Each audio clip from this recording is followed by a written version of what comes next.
ever watched somebody spinning yarn? Well, it's this way. The fibers twist together. It's natural. Some of the parts of it are strong and it comes out beautifully, and some are weak. If you've tried it, you know the process isn't smooth. And practicing the piano and spinning yarn and making pens, it's full of like little knots, difficulties, and tangles to take out. And sometimes things just don't flow. So today we are going to examine how the spinning song, this great piano piece, it teaches us about working through difficulties in piano practice.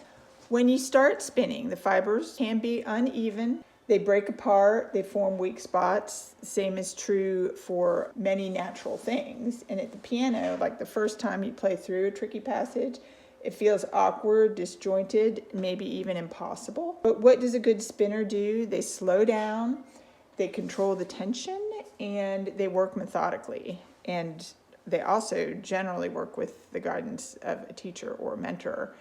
And I'm remembering back to this spinning song that I perfected pretty much with my daughter Grace, and in January I got it out in the cold of winter and said we're going to do this, and we all took turns sight reading a couple measures of it, and slowly through working through it, it became a reality. She decided to memorize a piece, and this is just how the musical world happens. It's not great the first try. You can't get frustrated. If a section keeps falling apart, don't rush through it. Slow down, figure out what's wrong, take it apart, work on every little fiber to get the notes to hold together smoothly. Sometimes while you're spinning a yarn, you might want to have like some happy tunes in the background and thread. This is where maybe a metronome could help. Feeling that pulse and the regularity of the rhythm, even if it's slightly slower, but it gives you kind of a happy way to fit in with the various subdivisions of the music. And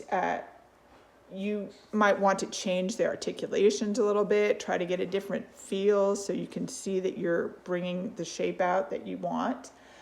Maybe you need to identify if there's a different fingering or a different image you want in your mind to get past this part that you're visually having trouble with, or your fingers are having trouble remembering what fingering you want. But you just keep working with that process and not against it. So over time, what was a mess of loose, tangled fibers and unreadable music that seems only fit for somebody else is actually a good fit for you, but it's going to require some patience and constancy.